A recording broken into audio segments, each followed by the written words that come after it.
ரமண மகரிஷியின் அறிவுரைகள். நல்ல மனிதர்கள் தங்கள் செயல்களுக்கு முன்னால் திட்டமிட விரும்ப மாட்டார்கள். ஏனெனில் நம்மை உலகத்தினுள் அனுப்பியிருக்கும் கடவுள் தாமே தமது திட்டம் ஒன்று வைத்து கொண்டிருக்கிறார். அது நிச்சயமாக தன்னால் தானே நடைபெற்று வரும். அது ஆன்மா மட்டுமே உள்ளது. படங்கள் வந்து போய்க் கொண்டிருக்கின்றன. நீங்கள் ஆன்மாவை விடாமல் பிடித்து கொண்டால் படங்களின் தோற்றங்களினால் ஏமாற்றப்பட மாட்டீர்கள். மேலும் படங்கள் தோன்றினாலும் மறைந்தாலும் பொருட்படுத்த வேண்டிய அவசியமே இல்லை. எழும் எண்ணங்கள் உங்களுடையவை. அவை தமது உள்ளமைக்கே உங்களைத்தான் ஆதாரமாக கொண்டுள்ளன. இந்த எண்ணங்களை நீங்கள் உபசரிக்கலாம் அல்லது விட்டுவிடலாம். உபசரிப்பது பிணைப்பு, பந்தனம்; விட்டுவிடுவது விடுவிப்பு, விமோசனம். பேரின்பம் என்பது ஆன்மாவேதான். பேரின்பமும் ஆன்மாவும் வெவ்வேறில்லை. அவை ஒன்றேதான். அது மட்டுமே மெய். இந்த சாதாரண உலகில் உள்ள எண்ணிலடங்காத பொருள்களில் ஒன்றில் கூட சந்தோஷம் என்பது கிடையாது. ஆழ்ந்த அறியாமையாலும் அறிவின்மையாலும் நாம் அவற்றிலிருந்து இன்பம் வருவதாக எண்ணி கற்பனை செய்து கொள்கிறோம். அதற்கு எதிராக நமது மனம் வெளிப்புறத்தில் செல்லும்போது துன்பமும் துயரமும் கொண்டு அவதிப்படுகிறது. உண்மை என்னவென்றால், ஒவ்வொரு முறை நமது ஆசைகள் நிறைவேறும் போதும் மனம் மூலாதாரத்தின் புறம் திரும்பி தனது இயல்பான தன்னிலையான சந்தோஷத்தையேதான் அனுபவிக்கிறது.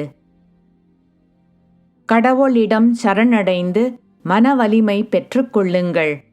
அதன் பிறகு உங்கள் மனோபலத்தின் அளவிற்கு தகுந்தபடி உமது சுற்றுப்புறங்கள் முன்னேறி உயர்வுபடும்.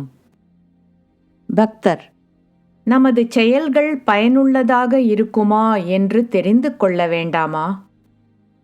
மகரிஷி: தேச முன்னேற்ற லட்சியத்தின் பணிகளை காந்திஜி செய்யும் விதத்தை உதாரணமாக எடுத்துக்கொண்டு பின்பற்றுங்கள்.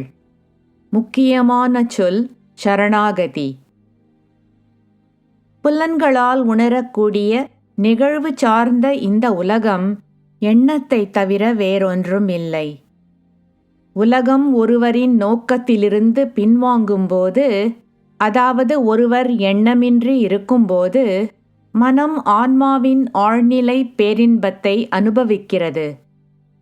அதற்கு மாறாக உலகம் தோன்றும்போது, அதாவது எண்ணம் ஏற்படும்போது, மனம் துன்பமும் துயரமும் அனுபவிக்கிறது. கடவுள் மனிதரை உண்டாக்கினார், மனிதர் கடவுளை உண்டாக்கினர். இவர்கள் இருவரும் தான் உருவங்களையும் பெயர்களையும் உண்டாக்கினவர்கள். உண்மையில் கடவுளோ அல்லது மனிதரோ உண்டாக்கப்படவே இல்லை. பக்தர்: மக்கள் கடவுள் மெய்யல்ல என்று நிரூபிக்க பெருங்கேடுகளை, அதாவது பூகம்பம், பஞ்சம் போன்ற பேரழிவுகளை மேற்கோள் காட்டுகின்றனர்.